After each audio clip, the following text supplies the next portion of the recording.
ओम शांति। प्रातः मुरली। ओम शांति। बाप दादा 28/6/2024 के बाप दादा के मधुर महावाक्य। मीठे बच्चे, अंतर्मुखी बनो अर्थात चुप रहो। मुख से कुछ भी बोलो नहीं, हर कार्य शांति से करो, कभी भी अशांति नहीं फैलाओ। प्रश्न है, तुम बच्चों को कंगाल बनाने वाला सबसे बड़ा दुश्मन कौन है? उत्तर, क्रोध कहा जाता है। जहाँ क्रोध है वहाँ पानी के मटके भी सूख जाते हैं। भारत का मटका जो हीरे जवाहरों से भरा हुआ था, वह इस भूत के कारण खाली हो गया। इन भूतों ने ही तुमको कंगाल बनाया है। क्रोधी मनुष्य खुद भी तपता है, दूसरों को भी तपाता है। इसलिए अब इस भूत को अंतर्मुखी बन निकालो। ओम शांति। बाप बच्चों को समझाते हैं कि मीठे बच्चे अंतर्मुखी बनो। अंतर्मुखता अर्थात कुछ भी बोलो नहीं, अपने को आत्मा समझ बाप को याद करो। ये बाप बैठ शिक्षा देते हैं बच्चों को, और कुछ भी बोलने का इसमें है नहीं, सिर्फ समझानी दी जाती है। गृहस्थ व्यवहार में ऐसे रहना है, ये है मन मनावव। मुझे याद करो, यह है पहली मुख्य पॉइंट। तुम बच्चों को घर में क्रोध भी नहीं करना चाहिए। क्रोध ऐसा है जो पानी का मटका भी सुखा दे। क्रोधी मनुष्य अशांति फैलाता है। इसलिए गृहस्थ व्यवहार में रहते शांति में रहना, भोजन खाकर अपने धंधे अथवा ऑफिस आदि में चले जाना, वहाँ भी साइलेंस में रहना अच्छा है। सब कहते हैं हमको शांति चाहिए, ये तो बच्चों को बताया है। शांति का सागर एक बाप ही है। बाप ही डायरेक्शन देते हैं कि मुझे याद करो, इसमें बोलना कुछ भी नहीं है, अंतर्मुख रहना है। ऑफिस आदि में अपना काम भी करना है, तो इसमें जास्ती बोलना नहीं होता है। बिल्कुल मीठा बनना है, कोई को दुख नहीं देना चाहिए। लड़ाई आदि करना, ये सब क्रोध है। सबसे बड़ा दुश्मन है काम, फिर दूसरा नंबर है क्रोध। एक दूसरे को दुख पहुंचाते हैं। क्रोध से कितनी लड़ाई हो जाती है। बच्चे जानते हैं सतयुग में लड़ाई होती नहीं है।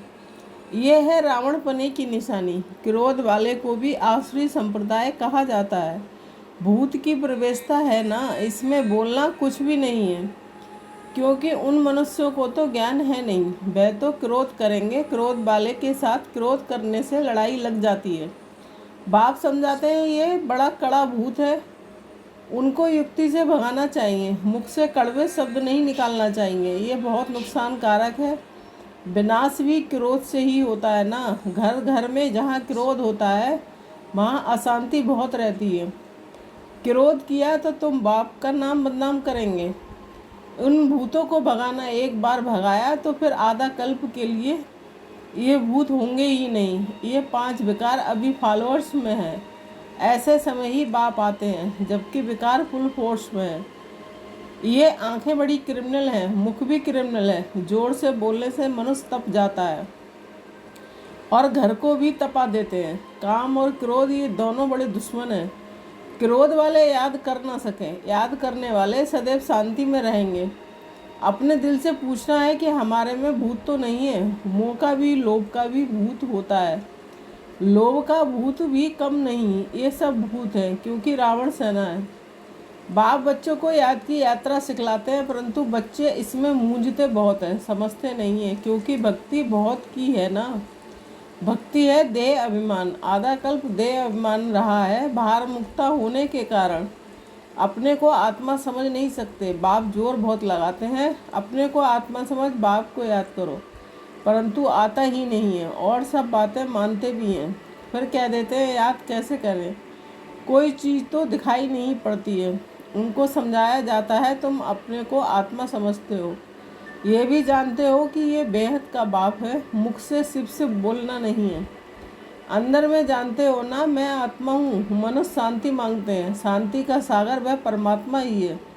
जरूर वर्षा भी वही देंगे। अब बाप समझाते हैं कि मेरे को याद करो तो शांति हो जाएगी और जन्म जन्मांतर के विक्रम भी विनाश होंगे। बाकी कोई चीज़ है नहीं, कोई इतना बड़ा लिंग नहीं। आत्मा छोटी है, बाप भी छोटा है।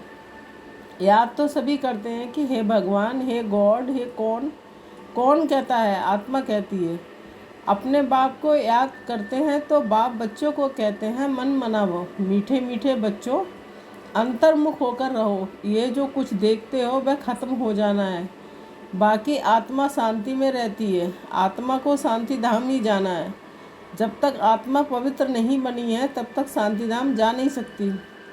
ऋषि मुनि आदि सब कहते हैं कि शांति कैसे मिले। बाप तो सहज युक्ति बताते हैं, परंतु बच्चों में बहुत है जो शांति में नहीं रहते हैं। बाबा जानते हैं घरों में रहते हैं, बिल्कुल शांत नहीं रहते हैं। सेंटर्स पर थोड़ा सा टाइम जाते हैं, अंदर में शांत हो बाप को याद करें, वह नहीं है। सारा दिन घर में हंगामा करते रहते हैं तो सेंटर पर आने से भी शांति में नहीं रह सकते हैं। कोई की देह से प्यार हो गया तो उनके मन को कभी शांति हो ना सके, बस उसकी ही याद आती रहेगी। बाप समझाते हैं मनुष्यों में है 5 भूत। कहते हैं ना कि इन भूत की प्रवेशता है। इन भूतों ने ही तुमको कंगाल बनाया है। वह तो करके एक भूत होता है, वह भी कभी प्रवेश कर लेता है। बाप कहते हैं कि ये भूतों की हर एक में प्रवेशता है। इन भूतों को भगाने के लिए ही पुकारते हैं, बाबा आकर हमको शांति दो, इन भूतों को भगाने की युक्ति बताओ। ये भूत तो सभी में है। ये रावण राज है ना, सबसे बड़ा भूत है काम क्रोध। बाप आकर भूतों को भगाते हैं तो उनकी एवज में कुछ मिलना तो चाहिए ना। ये भूत प्रेत भगाते हैं, मिलता कुछ भी नहीं है। ये तो बच्चे जानते हैं कि बाप आते हैं सारे विश्व से भूतों को भगाने। अभी सारे विश्व में सब में भूतों की प्रवेशता है। देवताओं में कोई भूत नहीं होता है, ना देह अभिमान का, ना काम क्रोध लोभ मोह कुछ नहीं होता। लोभ का भूत भी कम नहीं है। ये अंडा खाऊं, ये बह खाऊं, बहुतों में भूत रहते हैं। अपने दिल से समझते हैं बरोबर हमारे में काम का भूत है, क्रोध का भूत है। तो इन भूतों को निकालने के लिए बाप कितना माथा मारते हैं। देह अभिमान में आने से दिल होती है भाकी पहनूं, ये करूं, फिर कमाई सारी चट हो जाती है। क्रोध वाले का भी यही हाल है। क्रोध में आकर बाप बच्चों को मार देते हैं, बच्चे बाप को मार देते हैं, स्त्री पति को मार डालती है। जेल में जाकर तुम देखो कैसे कैसे केस होते हैं। इन भूतों की प्रवेशता के कारण क्या हाल भारत का हो गया है। भारत का जो बड़ा मटका था, जो सोने हीरे आदि से भरा हुआ था, वह अब खाली हो गया है। क्रोध के कारण कहते हैं ना कि पानी का मटका भी सूख जाता है, तो ये भारत का भी ऐसा हाल हो गया है। ये भी कोई नहीं जानते। बाप ही आते हैं भूतों को निकालने के लिए, जो और कोई भी मनुष्य मात्र नहीं निकाल सकते। ये 5 भूत बड़े ज़बरदस्त हैं। आधा कल्प तो इनकी प्रवेशता रही है। इस समय तो बात मत पूछो। भल कोई पवित्र रहते हैं, परंतु जन्म तो विकार से ही मिलता है। भूत तो है ना। 5 भूतों ने भारत को बिल्कुल कंगाल बना दिया है। ड्रामा कैसे बना हुआ है जो बाप बैठ समझाते हैं। भारत कंगाल बना है जो बाहर से कर्जा लेते रहते हैं। भारत के लिए ही बाप समझाते हैं कि अभी तुम बच्चों को इस पढ़ाई से कितना धन मिलता है। ये अविनाशी पढ़ाई है जो अविनाशी बाप पढ़ाते हैं। भक्ति मार्ग में कितनी सामग्री है। बाबा छोटेपन से गीता पढ़ाते थे और पढ़ते थे। नारायण भी पूजा करते थे। समझ कुछ भी नहीं थी। मैं आत्मा हूँ, वह हमारा बाप है, ये भी समझ नहीं थी। इसलिए पूछते हैं कि कैसे याद करूँ। अरे तुम तो भक्ति मार्ग में याद करते आए हो। हे भगवान आओ लिबरेट करो, हमारा गाइड बनो। गाइड मिलता है मुक्ति, जीवन मुक्ति के लिए। आप इस पुरानी दुनिया से नफरत दिलाते हैं। इस समय सबकी आत्माएं काली हैं, तो उनको गोरा शरीर कैसे मिलेगा। भल करके चमड़ी कितनी भी सफ़ेद है, परंतु आत्मा तो काली है ना। जो सफ़ेद खूबसूरत शरीर वाले हैं उनको अपना नशा कितना रहता है। मनुष्यों को तो ये पता ही नहीं पड़ता कि आत्मा गोरी कैसे बनती है। इसलिए उनको कहा जाता है नास्तिक। जो अपने बाप रचता और रचना को नहीं जानते, वह है नास्तिक। जो जानते हैं वह हुए आस्तिक। बाप कितना अच्छी रीति बैठ तुम बच्चों को समझाते हैं कि हर एक अपने दिल से पूछे कहाँ तक हमारे में सफाई है, कहाँ तक हम अपने को आत्मा समझ बाप को याद करता हूँ। याद के बल से ही रावण पर विजय पानी है। इसमें शरीर के बलवान होने की बात ही नहीं है। इस समय सबसे बलवान अमेरिका है, क्योंकि उनके पास धन दौलत बारूद आदि बहुत है, तो बल हो गया जिस्मानी मारने के लिए। बुद्धि में है हम विजय पाए हैं। तुम्हारा तो है रूहानी बल, तुम विजय पाते हो रावण पर, जिससे तुम विश्व के मालिक बन जाते हो। तुम्हारे ऊपर कोई जीत पा नहीं सकता, आधा कल्प के लिए कोई छीन नहीं सकता, और कोई को बाप से वर्षा मिलता नहीं। तुम क्या बनते हो, थोड़ा विचार करो। बाप को तो बहुत प्यार से याद करना है और सुदर्शन चक्रधारी बनना है। वह समझते हैं सुदर्शन चक्र से विष्णु ने सबका सिर काटा है, लेकिन इसमें हिंसा की तो बात ही नहीं है। तो मीठे मीठे बच्चों को बाप कहते हैं कि मीठे बच्चे तुम क्या थे, अब अपनी हालत तो देखो। भल तुम कितनी भी भक्ति आदि करते थे, परंतु भूत निकाल नहीं सके। अभी अंतर्मुख होकर देखो, हमारे में कोई भूत तो नहीं है। कोई से दिल लगाई भाकी पहनी तो समझो चट खाते में गया। उनका तो मुंह देखना भी अच्छा नहीं लगता। वह तो जैसे अछूत है, स्वच्छ नहीं है। अंदर में दिल खाती है, बरोबर मैं अछूत हूँ। बाप कहते हैं देह सहित सब भूलो, सब कुछ भूलो, अपने को आत्मा समझो। ये अवस्था रखने से ही तुम देवता बनेंगे। तो कोई भी भूत नहीं आना चाहिए। समझाते रहते हैं, अपनी जांच करो। बहुतों में क्रोध है, गाली देने बगैर रहते नहीं है, फिर लड़ाई चल पड़ती है। क्रोध तो बहुत खराब है।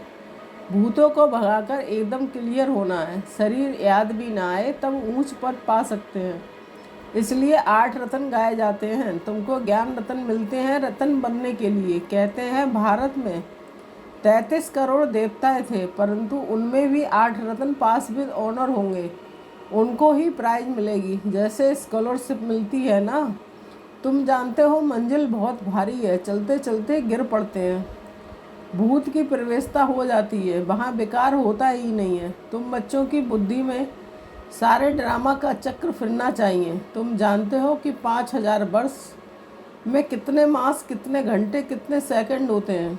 कोई हिसाब निकाले तो निकल सकता है। फिर वह जो झाड़ है उसमें तो ये लिख देंगे कि कल्प में इतने वर्ष, इतने मास, इतने दिन, इतने घंटे, इतने सेकंड होते हैं। मनुष्य कहेंगे कि ये तो बिल्कुल एक्यूरेट बताते हैं, 84 जन्मों का हिसाब बताते हैं, तो कल्प की आयु क्यों नहीं बताएंगे। बच्चों को मुख्य बात तो बताई है कि कैसे भी करके भूतों को भगाना है। इन भूतों ने तुम्हारी पूरी सत्यानाश कर दी है।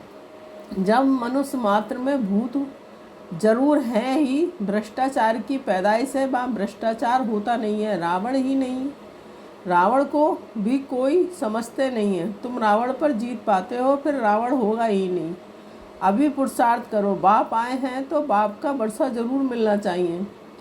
तुम कितना बारी देवता बनते हो, कितना बारी असुर बनते हो, उनका हिसाब नहीं निकाल सकते। अनगिनत बार बने होंगे। अच्छा बच्चे, शांति में रहो तो कभी क्रोध नहीं आएगा। बाप जो शिक्षा देते हैं उस पर अमल करना चाहिए। अच्छा मीठे मीठे शिकील दे बच्चों के प्रति माता पिता बाप दादा का याद प्यार और गुड मॉर्निंग। रूहानी बाप की रूहानी बच्चों को नमस्ते।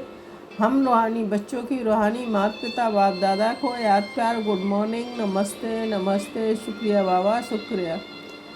धारणा के लिए मुख्य सार 1 पॉइंट। अपने आप से पूछना है कि हमारे में कोई भी भूत तो नहीं है, आंखें क्रिमिनल तो नहीं होती हैं, जोर से बोलने व अशांति फैलाने का संस्कार तो नहीं है, लोभ मोह का विकार सता तो नहीं है। सेकंड, किसी भी देहधारी से दिल नहीं लगाना है। देह सहित सब कुछ भूल याद की यात्रा से स्वयं में रूहानी बल भरना है। एक बार भूतों को भगाकर आधा कल्प के लिए छुटकारा पाना है। वरदान, ईश्वरीय विधान को समझकर विधि से सिद्धि प्राप्त करने वाले फर्स्ट डिवीजन के अधिकारी वर्ग। स्पष्टीकरण, एक कदम की हिम्मत तो पदम कदमों की मदद। ड्रामा में इस विधान की विधि नूधी हुई है। अगर ये विधि विधान में नहीं होती तो सभी विश्व के पहले राजा बन जाते।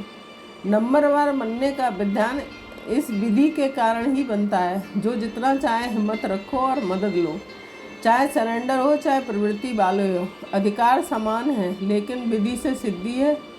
इस ईश्वरीय विधान को समझ अलबेलेपन की लीला को समाप्त करो तो फर्स्ट डिवीजन का अधिकार मिल जाएगा। स्लोगन, संकल्प के खजाने के प्रति एकानामी के अवतार बनो। ओम शांति।